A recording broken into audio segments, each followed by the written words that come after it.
Hi friends, मैं कमलेश कबीर आपका स्वागत करता हूं इस यूट्यूब चैनल के ऊपर। ये जो यूट्यूब चैनल है ये हमने 10th क्लास के लिए स्टार्ट किया है।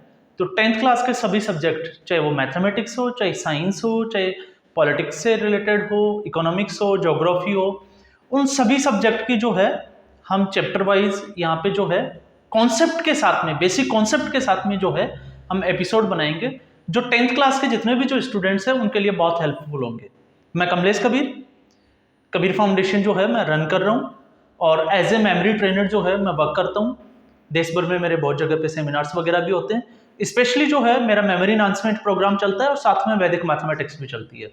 मेमोरी एनहांसमेंट प्रोग्राम में बच्चे जो है, चाहे उनकी याददाश्त कितनी भी कमजोर हो, अगर उनको पढ़ा हुआ याद नहीं होता तो वो एक बार पढ़ते ही कैसे याद करें, इसके लिए जो है आप मेरे YouTube चैनल कमलेश कबीर पे जा सकते हैं, उसको सब्सक्राइब कर सकते हैं। वहां पे जो है एपिसोड टू एपिसोड जो है वो उस पर आप सर्च करके आप उसकी स्टडी कर सकते हैं, आप समझ सकते हैं और अपनी याददाश्त को जो है वो बहुत अच्छे लेवल पे जो है वो इंक्रीज कर सकते हैं ताकि आपको जो चीजें पढ़ी हुई हो वो आपको याद रहें। दूसरा मेरा चैनल जो है मैथमेटिक्स और जिसके हम वैदिक मैथ्स की बात कर रहे हैं और रीजनिंग, ये कॉम्पिटिटिव एग्जाम्स के लिए वालों के लिए भी जरूरी है और अगर आप 10th क्लास के स्टूडेंट हैं तो आपके लिए भी ये बहुत इंपॉर्टेंट है कि नंबर सिस्टम को हम कैसे वैदिक मैथमेटिक्स के थ्रू जो है वो इजी वे में समझ सकते हैं। तो वो जो है वो मैथ्स विद कबीर, मैथ्स और रीजनिंग विद कबीर, ये मेरा यूट्यूब चैनल होगा। वहां पे आप सब्सक्राइब करें तो वहां पे आपको जो अपडेट है वो लगातार मिलती जाएगी। और इसके अलावा जो है एक चैनल मेरा और है द कबीर फाउंडेशन के नाम से, वहाँ पे मोटिवेशनल जितने भी जो लेक्चर्स वगैरह होंगे, मेरी सारी एक्टिविटीज जो है वो वहाँ पे डाल रहा हूँ। तो ये जो नया जो चैनल है, ये चैनल आपके लिए फायदेमंद इसलिए होगा क्योंकि टीचर्स तो आपने बहुत देखे होंगे, लेकिन कॉन्सेप्ट के साथ में हम कैसे स्टडी करें ताकि मैथमेटिक्स जो है, क्योंकि वैसे भी अगर हम देखें तो मैथ्स में जो है वो बच्चों को बहुत ज्यादा फोबिया रहता है। ज्यादातर जो बच्चे हैं वो किसी सब्जेक्ट से अगर कोई हाइड करते हैं तो वो एक अकेला सब्जेक्ट होता है मैथमेटिक्स। तो इस मैथमेटिक्स सब्जेक्ट को हम इजी कैसे बनाएं, तो उसी के ऊपर हमारा ये प्रयास होगा। और आने वाले जो वीडियोस होंगे वो बहुत शानदार होने वाले हैं और आपको जब एक बार आप इसको कॉन्सेप्ट को समझोगे, क्योंकि मैथमेटिक्स याद करने का सब्जेक्ट नहीं है, मैथमेटिक्स जो है वो कॉन्सेप्ट का सब्जेक्ट है। आपको कॉन्सेप्ट समझ में आ गया, मान लीजिए कि आपको चैप्टर जो है वो समझ में आ गया, तो आज हम स्टार्ट करेंगे ट्रिग्नोमेट्री से। उसके बाद में जो है पीछे के टॉपिक भी, हालांकि मैं यूक्लिड थ्योरम और जो पीछे जो आपके जितने भी जो टॉपिक रह गए वो भी मैं बनाने का प्रयास करूंगा, लेकिन सबसे पहले आज हम बात करेंगे 8th चैप्टर की। तो चैप्टर 8 जो है वो ट्रिग्नोमेट्री का चैप्टर है, उसी चैप्टर की हम बात करेंगे। तो इसकी जो एक्सरसाइज है 8.1, उसका बेसिक कॉन्सेप्ट समझेंगे इसमें। इसके अलावा मैं आपको एक चीज और क्लियर कर देता हूं, मेरे जितने भी जो एपिसोड आएंगे हर एक्सरसाइज का एक कॉन्सेप्ट वाला एपिसोड आएगा। उस कॉन्सेप्ट को अगर आपने समझ लिया तो नेक्स्ट एपिसोड जो है वो मैं एक्सरसाइज का बनाऊंगा, वो आपके लिए बिल्कुल आसान हो जाएगी। तो आज हम बात करेंगे चैप्टर 8 और उसकी एक्सरसाइज जो है 8.1। और इसमें जो है ट्रिग्नोमेट्री में सबसे पहले इसके बेसिक कॉन्सेप्ट में जाते हैं और बेसिक कॉन्सेप्ट को समझने की कोशिश करते हैं। तो ट्रिग्नोमेट्रिक जो रेशियो जिसको हम बोलते हैं ट्रिग्नोमेट्रिक रेशियो, तो ट्रिग्नोमेट्रिक जो रेशियो है वो 6 पार्ट में डिवाइड हो रखा है, sine theta, cos theta, tan theta, उसके बाद में जो है वो कोट थीटा, सेक थीटा और कोसेक थीटा। इसको हम समझ सकते हैं। साइन थीटा आपको मैं थोड़ा इजी कर देता हूं, एक लाइन में नहीं लेके मैं साइन थीटा के बाद में कोस थीटा के बाद में मैं लूंगा आपको टेन थीटा। उसके बाद में है टेन का ऑपोजिट जो होता है वो है कोट थीटा, कोस का जो अपोजिट है वो है सेक थीटा और साइन थीटा का उल्टा है, अपोजिट है कोसेक थीटा। तो आपको चलना कैसे है, राइट हैंड साइड हम यहां से शुरू करेंगे, नंबर 1, उसके बाद नंबर 2, नंबर 3, नंबर 4, 5 और 6। साइन, कोस, टेन का अपोजिट कोट, कोस का अपोजिट सेक और साइन का अपोजिट कोसेक। मतलब हम कह सकते हैं साइन थीटा 1/कोसेक कोसेक थीटा भी लिख सकते हैं और कोसेक थीटा 1/साइन साइन थीटा, इसको अपोजिट करके देख सकते हैं। तो ये जो है ये आपके ट्रिग्नोमेट्रिक रेशियो दिए हुए हैं, sine cos tan, cot sec और कोसेक। लेकिन इसको समझने के लिए आपकी जो एक्सरसाइज 8.1 जो है वो दे रखी है आपकी पाइथागोरस थ्योरम, क्योंकि ट्रिग्नोमेट्रिक जितने भी जो सब्जेक्ट के जो कॉन्सेप्ट की अगर हम बात करें तो ज्यादातर हमने देखा है कि हम सीधा 8.1 को सॉल्व करना स्टार्ट कर देते हैं एक्सरसाइज को, और वहां पे फिर जब हम उसको पढ़ते हैं, पढ़ते वक्त हमें समझ में आता है, लेकिन फिर उसके बाद में फिर डाउट रह जाते हैं। तो इसको समझने के लिए सबसे पहले आपको इसकी जो थ्योरम है, पाइथागोरस थ्योरम जो है, उसको आपको समझना पड़ेगा। और पाइथागोरस थ्योरम जो है वो क्या कहती है, हम उसी की बात करते हैं। तो पाइथागोरस थ्योरम जो है, सबसे पहले मैं एक चीज क्लियर कर देता हूं, ये ट्राइंगल की थ्योरी होती है, और राइट एंगल ट्राइंगल के साथ में ही पाइथागोरस थ्योरम वर्क करती है। अब राइट एंगल ट्राइंगल आप इसको समझ सकते हो ऐसे, ये आपका राइट एंगल ट्राइंगल बन गया। और हमेशा याद रखिएगा, जहां पे एंगल बनता है, जिस पॉइंट पे आके एंगल मिलता है, दोनों रेज जो है वो मिलती है, लाइन मिलती है, उसको हम वर्टिसेस बोलते हैं। तो यहां पे ये जो साइन है ये 90 डिग्री का साइन है। अब मैं कुछ चीजें क्लियर करता हूं। सबसे पहले हमें समझना पड़ेगा हाइपोटेनस, कर्ण किसे कहते हैं। तो कर्ण की अगर हम बात करें, हाइपोटेनस की बात करें, तो लार्जेस्ट एंगल की अपोजिट जो साइड होती है वो हमेशा हाइपोटेनस होती है। तो यहाँ पे लार्जेस्ट एंगल 180 होता है, तो 90 अकेला ये है, तो इसके अपोजिट साइड हो गई ये AC। इसको चाहे तो आप हाइपोटेनस H से शो कर सकते हो, चाहे आप इसको क्या कह सकते हो, कर्ण। तो ये आपकी एक चीज क्लियर हो गई, कर्ण किसे कहते हैं। उसके बाद में आता है परपेंडिकुलर, क्योंकि ज्यादातर जो बच्चों को प्रॉब्लम्स इसी में आती है कि परपेंडिकुलर को वो बेस कर देते हैं और बेस को जो है वो परपेंडिकुलर कर देते हैं। तो ये जो होता है ये थीटा के अपोजिट साइड होती है, जहां पे आपका ट्रिग्नोमेट्रिक रेशियो दिया जाता है। जैसे मान लीजिए अगर आपका थीटा यहां है, अगर थीटा हमें यहां दिया गया है C के ऊपर, वर्टिसेस C, तो इसके अपोजिट साइड जो होगी वो हमेशा परपेंडिकुलर होगी। तो फिर ये आपका परपेंडिकुलर, या इसको हम कहते हैं लंब। अब आता है जिस लाइन के ऊपर थीटा होता है उसको हम कहते हैं बेस, और यहां पे बेस को आधार इससे शो किया गया है। तो ये आपका हो गया सबसे पहले राइट एंगल ट्राइंगल, जिसमें हमने समझा अगर थीटा यहां है तो परपेंडिकुलर यहां होगा, और अगर थीटा यहां है तो फिर परपेंडिकुलर यहां आ जाएगा। क्लियर।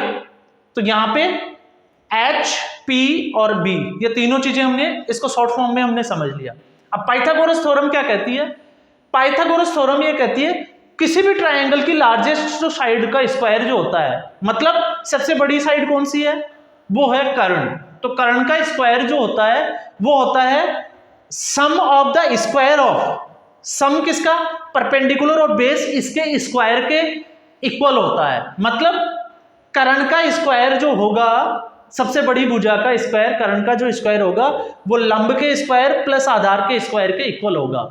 या हम इसको ये कह सकते हैं H का square is equal to P का स्क्वायर प्लस B का स्क्वायर। अब यहां पे H square is equal to P square plus B square, ये हाइपोटेनस हो गया, परपेंडिकुलर हो गया और बेस हो गया। यही हमारी पाइथागोरस थ्योरम होती है। लेकिन अब हम इसको ट्रिग्नोमेट्रिक रेशियो में समझते हैं, और ट्रिग्नोमेट्रिक रेशियो में कुछ फॉर्मूले भी आते हैं, और ये आपके जितनी भी जो एक्सरसाइज है 8.1, 8.2, 8.3 एंड 8.4 चारों तक चलेगा। कैसे, अब हम जब फॉर्मूले की बात करते हैं तो फॉर्मूले जो है वो बच्चों को टीचर बोलते हैं कि आप इसका रट्टा लगा लेना, क्रेमिंग कर लेना। और फॉर्मूले कौन से आ गए, जैसे sine square theta plus cos square theta is equal to क्या आ गया, 1। तो यहां पे ये रट्टा लगाने के लिए बोला जाता है। तो सबसे पहले हमें इसको क्रेमिंग नहीं करनी, हमें इसके कॉन्सेप्ट को समझना है। कॉन्सेप्ट को कैसे समझना है, हम इसकी इस फॉर्मूले की बात करते हैं, H square is equal to P square plus B square. H क्या है, यहां पे आप देखते जाइएगा, एच जो है वो AC है, AC जो साइड है उसको हमने H से शो किया था, तो मैंने यहां पे AC लिख दिया। उसके बाद में है P कौन सा हुआ, परपेंडिकुलर AB का स्क्वायर, प्लस B क्या हो गया यहां पे, BC का स्क्वायर। अब हमने क्या करना है, एक बार इसको सबसे पहले AC से डिवाइड करना है, तो ये मैंने AC से डिवाइड कर दिया इसको। अब ये जो ब्रैकेट है ये कंप्लीट क्या आ गया, तीनों साइड को हमने AC से हाइपोटेनस से डिवाइड किया, तो आप देखिएगा AC से AC जो है वो डिवाइड हो गया, 1 आ गया। अब आता है AB अपॉन AC, तो ए बी अपॉन ए सी को पाइथागोरस थ्योरम के लिए एक फॉर्मूला होता है, उस फॉर्मूले को जो आप लोगों को जो याद कराया जाता है, मैं उसी फॉर्मेट में जाके आपको बता रहा हूं। P B P H H B, जो 6 के 6 जो ट्रिग्नोमेट्रिक रेशियो मैंने बताए थे, sine cos tan cot sec cosec, तो यहां पे P upon H as it is, ये किसका होगा? साइन का। B अपॉन एच कोस का, P अपॉन बी टेन का। आप लोगों को ऐसे भी हो सकता है, पंडित बद्री प्रसाद हर हर बजो, कई बार हमें ये पढ़ाया जाता है पाकिस्तान भूखा प्यासा हिंदुस्तान हरा भरा। तो ये आपकी अपनी ट्रिक है, आप कोई भी ट्रिक रखे, पंडित बद्री प्रसाद ले सकते हो, हर हर बजो भी ले सकते हो, पाकिस्तान भूखा प्यासा, और उसके बाद में हिंदुस्तान हरा भरा। ये अपनी अपनी जो है वो एक वो होता है जिस कॉन्सेप्ट में जाके हम इसको याद कर सकते हैं, ये लॉजिक होते हैं इसको। लेकिन अब हम बात करते हैं इसमें A B upon A C, A B और ए सी। तो ए बी क्या है इसमें? P, और ए सी क्या है? H का स्क्वायर, प्लस बी सी क्या है इसमें? B अपॉन H का स्क्वायर। तो अब यहां पे 1 is equal to P upon H. P upon H किसका है?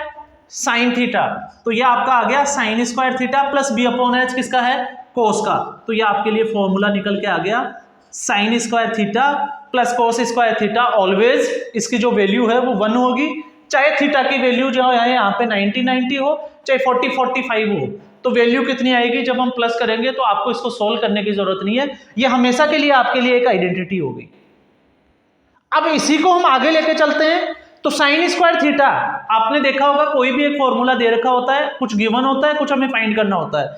अगर इस फॉर्मूले से हमें साइन स्क्वायर थीटा फाइंड करना है तो sine square theta is equal to, ये 1 जो है ये इस तरफ चला जाएगा, या इस कोस को इस तरफ ले आएंगे तो यहां पे हो जाएगा 1 माइनस कोस स्क्वायर थीटा। ये इसके दूसरा फॉर्मूला हो गया। और कोस स्क्वायर थीटा अगर हमें फाइंड करना है तो 1 माइनस साइन स्क्वायर थीटा। ये 3 आइडेंटिटी हमें एक ही फॉर्मूले से समझ में आ गई। ये इसका कॉन्सेप्ट होता है पाइथागोरस थ्योरम का। h का square is equal to P square plus B square.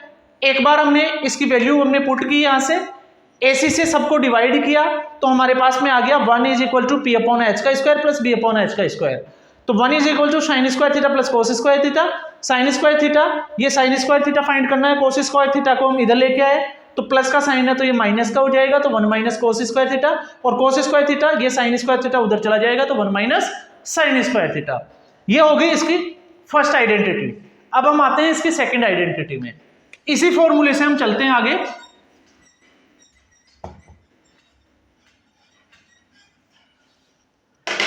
वापस से वही फॉर्मूला, h का स्क्वायर प्लस p का स्क्वायर प्लस b का स्क्वायर। h AC, p क्या है यहां पे? AB plus BC। अब हम जो है AC से ऑलरेडी करके देख चुके हैं, तो अब हम जो है इसको AB से डिवाइड करेंगे। स्क्वायर है तो हम स्क्वायर लगा देंगे इसका, और अब आप देखिएगा AC अपॉन AB। AC क्या है इसमें? H, और AB क्या है? P। तो H अपॉन P का स्क्वायर, AB से AB जो है वो कट गया तो ये 1 आ गया। BC क्या है इसमें? B, और AB क्या है?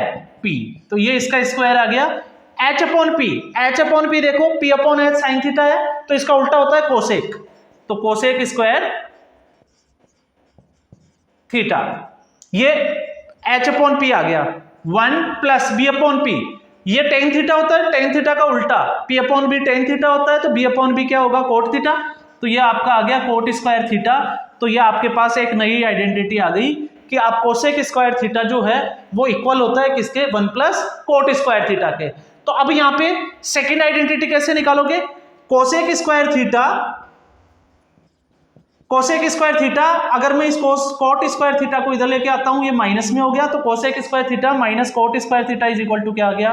1। और अगर हमने कोट स्क्वायर थीटा निकालना है तो कोसेक स्क्वायर थीटा माइनस क्या हो जाएगा? ये इसकी थर्ड आइडेंटिटी हो गई। तो ये हमारी सारी आइडेंटिटीज क्लियर होती चली जा रही है। ये इसकी तीनों आइडेंटिटी हमने फाइंड कर ली। तो अब हमने एक बार AC से डिवाइड किया तो साइन कोस की आइडेंटिटी आ गई। अगर हमने परपेंडिकुलर से हम किसी को भी अगर इस फॉर्मूले को कॉन्सेप्ट को अगर डिवाइड करेंगे तो फिर ये कोसेक के साथ में क्या आएगा, कोट आएगा। तो अब बचता है टेन और सेक, क्योंकि साइन कोस ऑलरेडी आ गया, कोसेक और कोट आ गया, अब बचता है टेन और सेक। तो उनकी एक आइडेंटिटी और बचती है। तो उसके लिए हमने क्या करना है, फिर हमने इसी कॉन्सेप्ट पे रहना है। और ये कॉन्सेप्ट क्या कहता है उसको भी हम थोड़ा सा समझ लेते हैं। यहां पे अब जो है हम AC, P का मतलब AB और ये आ गया आपका BC। अब हम BC से डिवाइड करते हैं, A स्क्वायर का स्क्वायर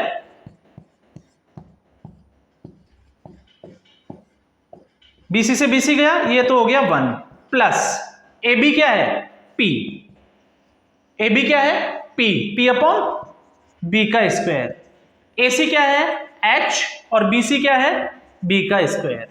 ये आ गया हमारा फॉर्मूला। अब H अपॉन B, कोस का उल्टा हो रहा है, B अपॉन H कोस होता है, तो कोस का उल्टा होता है सेक। तो सेकंड में sec square theta plus P upon B आपका हो गया 10, तो 10 स्क्वायर थीटा प्लस 1। तो ये आ गया आपका सेक और 10 की आइडेंटिटी।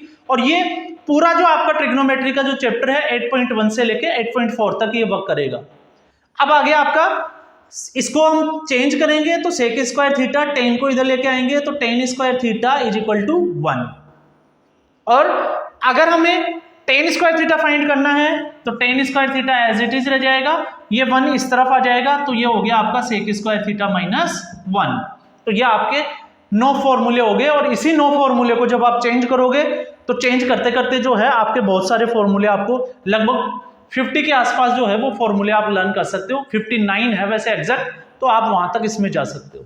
लेकिन आपको बस यही फॉर्मूले जो है वो आने वाले हैं। तो आपको फॉर्मूला याद नहीं करना, फॉर्मूला निकालना आना चाहिए कि ट्रिग्नोमेट्री जो है उसमें फॉर्मूले पाइथागोरस थ्योरम से हम कैसे कैसे फाइंड कर सकते हैं कॉन्सेप्ट में जाके। अगर आपने एक बार इसको रफ में वर्कआउट कर लिया तो फिर आप इसको भूल नहीं सकते, ये कॉन्सेप्ट आपके दिमाग में सेट हो जाएगा। अब इसमें सिर्फ आपको एक छोटा सा और समझना है, और वो है टेन थीटा जो होता है एक साइन थीटा कोस थीटा, क्योंकि ट्रिग्नोमेट्री ज्यादातर जो है वो साइन थीटा कोस थीटा में ही वर्क करती है। तो हमें चेंज करके हर किसी भी जो ट्रिग्नोमेट्रिक रेशियो है उसको साइन कोस में चेंज करना होता है। तो टेन थीटा जो होता है, tan theta is equal to sine theta divided by cos theta होता है। मतलब अगर हम साइन थीटा को कोस थीटा से डिवाइड करेंगे तो यहां पे देखो, इसको मैं ऐसे भी समझा सकता हूं, P upon H divide by cos theta क्या है B अपॉन H। और मैथमेटिक्स में हमने देखा है P अपॉन H इंटू ये H हो गया और B हो गया, तो H से H कैंसिल आउट हो गया, तो P अपॉन B आप देख सकते हो कैसे आए। तो tan theta is equal to sine theta upon cos theta P upon B, ये टेन थीटा हो गया। तो कॉट थीटा क्या होगा, cos theta divided by sine theta. अब हम आते हैं क्वेश्चन पे, इससे रिलेटेड एक क्वेश्चन लेते हैं। और क्वेश्चन है,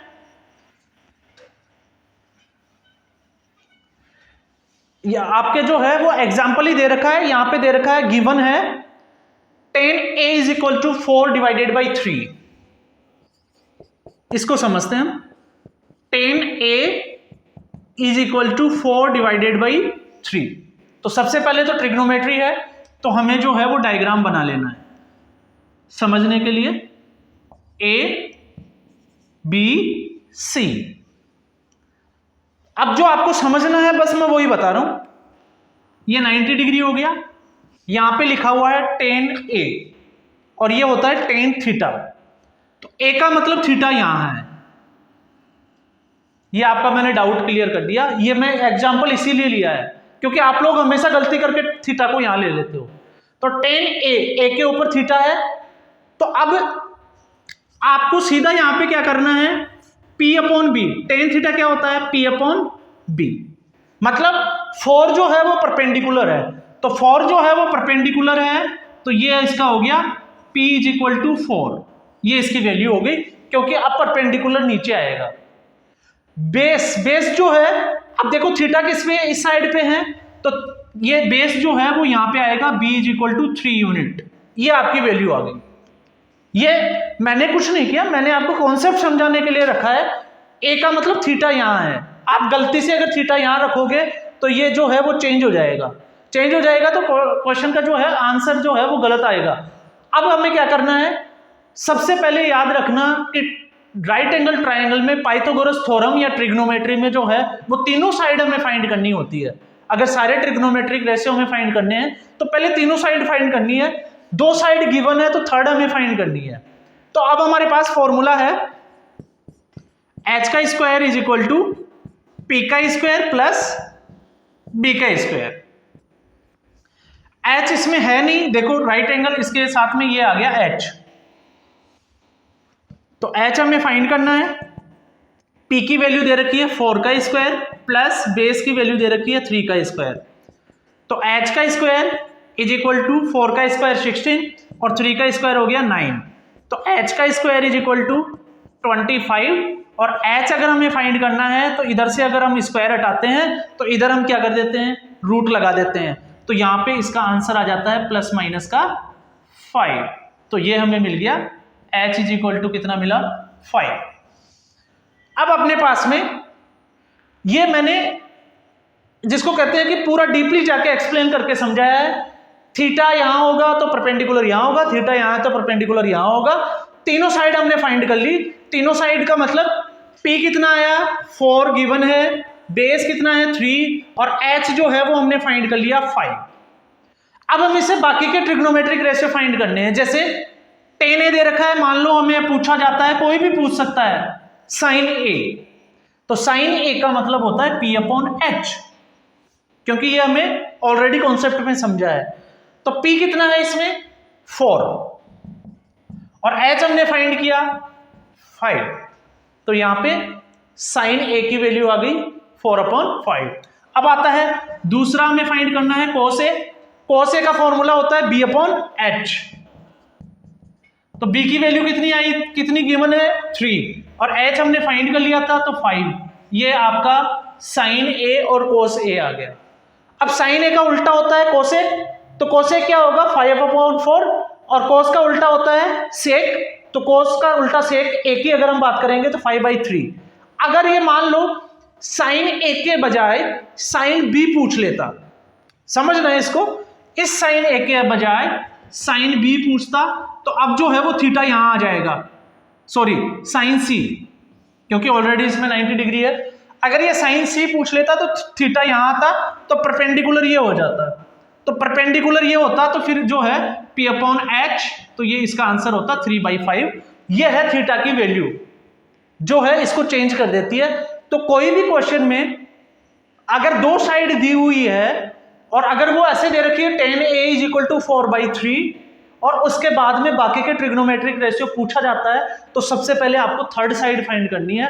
और थर्ड साइड फाइंड करने के बाद में जहां पे थीटा की वैल्यू है आपको फॉर्मूला पता है p upon h, b upon h, p upon b, ये tan वाला जो मैंने आपको समझाया था।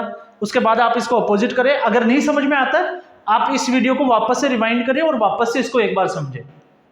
अब हम एक एग्जांपल से और समझते हैं। आपकी ही बुक का एक एग्जांपल और लेता हूं। इसमें दे रखा है ट्राइंगल एबीसी है जिसमें राइट एंगल जो है वो सी पे बन रहा है। ये अकॉर्डिंग टू क्वेश्चन में बात कर रहा हूं।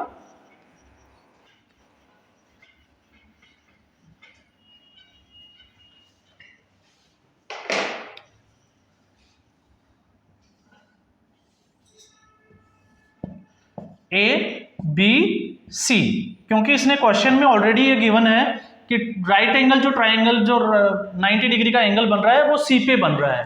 तो ये क्वेश्चन है consider triangle ACB right angle at C in which A B is equal to 29 unit. A B जो है वो 29 यूनिट है। तो ए बी देखो राइट एंगल ट्राइंगल, अब आपको समझ में आ गया होगा इसके सामने क्या होता है एच, तो एच की वैल्यू कितनी हो गई 29 यूनिट। उसके बाद में दे रखा है BC is equal to 21 unit. BC जो है वो कितनी यूनिट है 21 यूनिट। अब ये दे रखा है एंड एंगल ABC थीटा है, ये गिवन है। अब समझना इसको, क्वेश्चन में दिया हुआ है कि एंगल ABC जो है वो थीटा है, मतलब एंगल हमेशा बीच वाला जो है उस पे बनता है। तो यहां पे देखो बीच में कौन सा है B, तो B के ऊपर थीटा है, तो थीटा यहां है तो इसका परपेंडिकुलर ये होगा और बेस ये होगा, तो बेस की वैल्यू इसने दे रखी है। तो सबसे पहले हमें फाइंड करना है P। तो P फाइंड करना है तो हमें सीधा अपने फॉर्मूले में ही जाना है, h का square is equal to P का स्क्वायर प्लस B का स्क्वायर। h कितना दे रखा है 29 का स्क्वायर, P हमें फाइंड करना है, और प्लस B का स्क्वायर कितना दे रखा है 21 का स्क्वायर। अब हमें P का स्क्वायर फाइंड करना है, तो P का स्क्वायर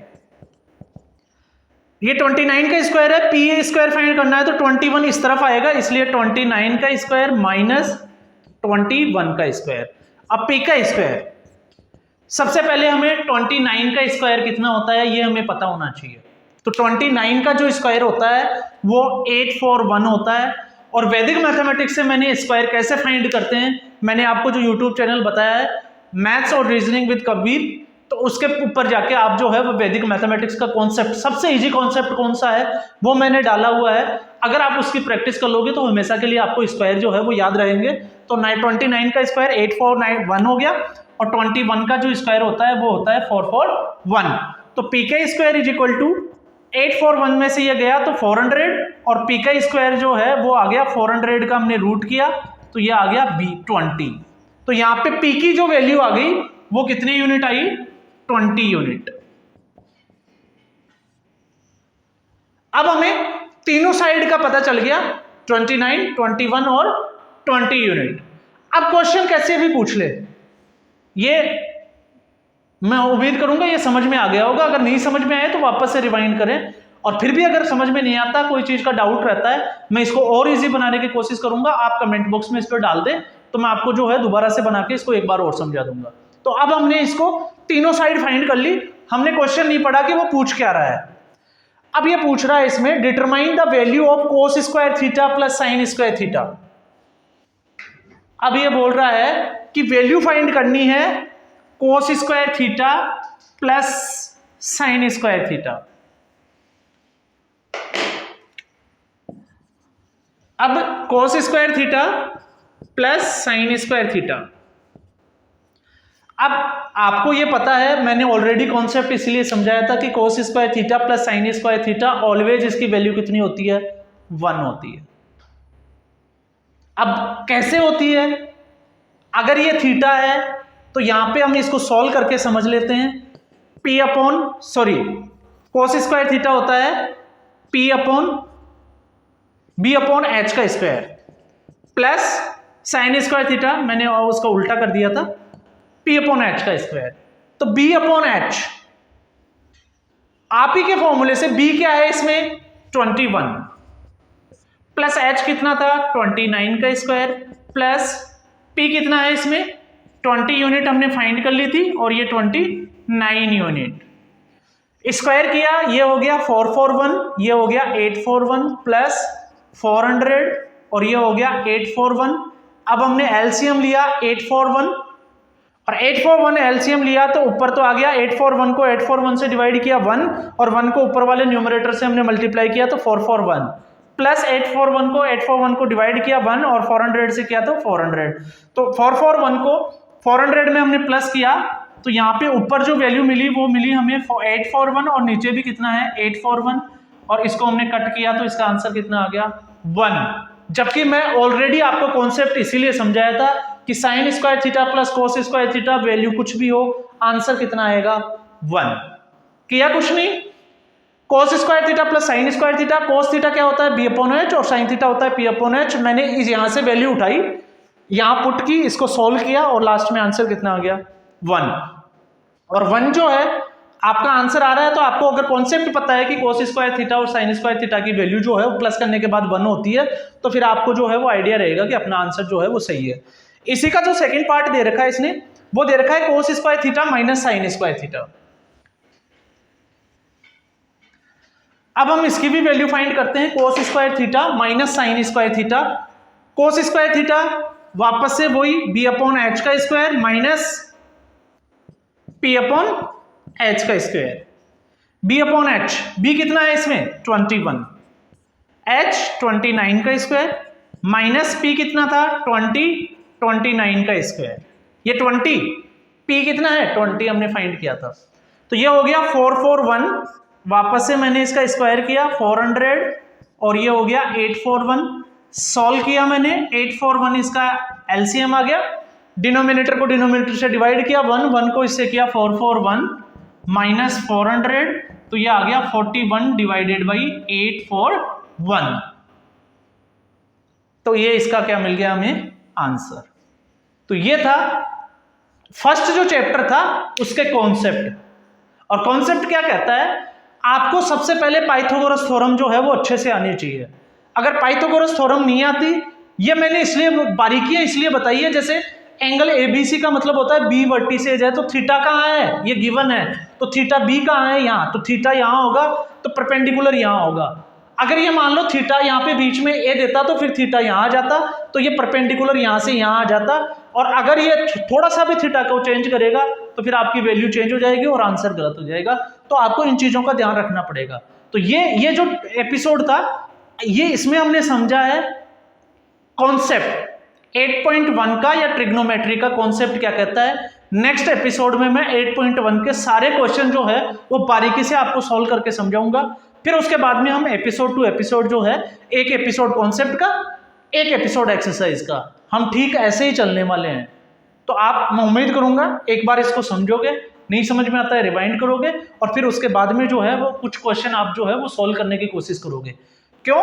क्योंकि अगर आप सारे क्वेश्चन देख के सॉल्व करोगे, मैं आपका नेक्स्ट एपिसोड बनाऊं उससे पहले आप कोशिश करें कि इस एक्सरसाइज के एक दो चार क्वेश्चन आप सॉल्व करके देखें। अगर वो आपको आता है तो इससे आपका कॉन्फिडेंस बिल्ड होगा, और उसके बाद में जो क्वेश्चन नहीं आता तो फिर वो जो है वो मेरे नेक्स्ट एपिसोड में जो है वो इसको जो है देखें और उसके बाद में सॉल्व करें। तो आज के एपिसोड में बस इतना ही। Happy learning.